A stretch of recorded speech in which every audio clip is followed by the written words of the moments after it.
Why rivers never flow in a straight line? Have you ever noticed something strange about rivers?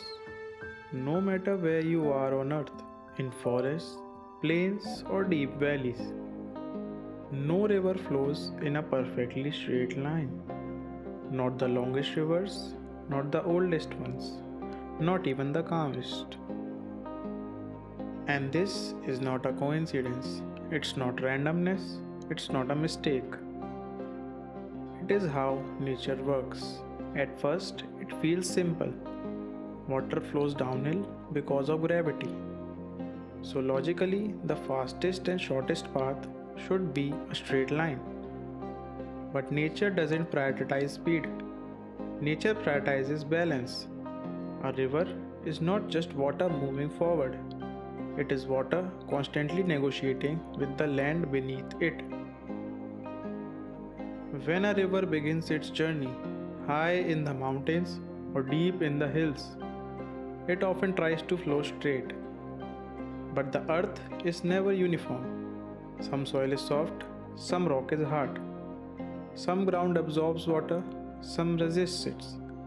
Even a small disturbance, a rock, a root, a slight slope, is enough to shift the flow, and once the flow shifts, the river never truly returns to its old path.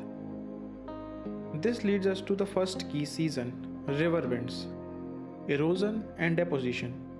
As water flows, it carries energy. Where the water moves faster, it has more power to erode the land, to break soil, sand, and even stone. Where the water slows down, it loses energy, and the material it carries begins to settle. This creates a pattern. On the outer side of a bend, water moves faster, so the land slowly disappears. On the inner side, the water slows, and land begins to form. Over time, these small differences grow into wide, graceful curves called meanders. But beneath the surface, something even more fascinating is happening. River water does not flow in flat layers. It moves in a spiral motion called helicoidal flow. Imagine water twisting forward like a corkscrew. This motion pushes sediment sideways from the outer banks to the inner banks, strengthening the curve again and again.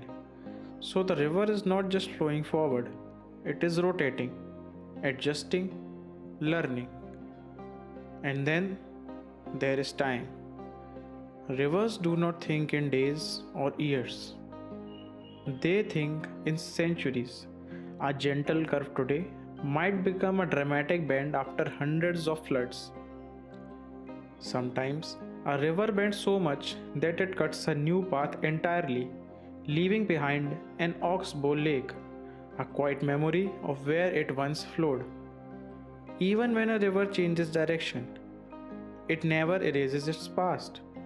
In nature, nothing is deleted, everything is transformed. Now think about this. Humans build straight roads, straight canals, straight cities. Straight lines feels efficient, fast, controllable. But rivers refuse to move that way. Why? Because straight paths cannot absorb change. Curves can. A straight river would rush too fast, destroy its bank, and collapse under its own force.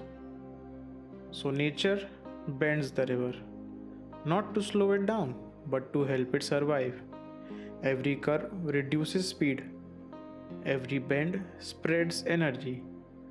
Flexibility is not weakness, it is intelligence. This is why ancient cultures saw rivers as living beings, not because they move, but because they adapt. A river does not fight the land, it listens to it. Given enough time, even stone listens to water, not through force, but through patience. And maybe this is why rivers calm us, because somewhere deep inside we recognize their wisdom. They remind us that progress does not require rushing, that strength does not require rigidity, that sometimes the longer path is the wiser one. Rivers do not flow in straight lines because straight lines break under pressure. Curves endure, and in a world obsessed with speed and shortcuts, the river quietly teaches us something essential: to move forward. Sometimes you must bend.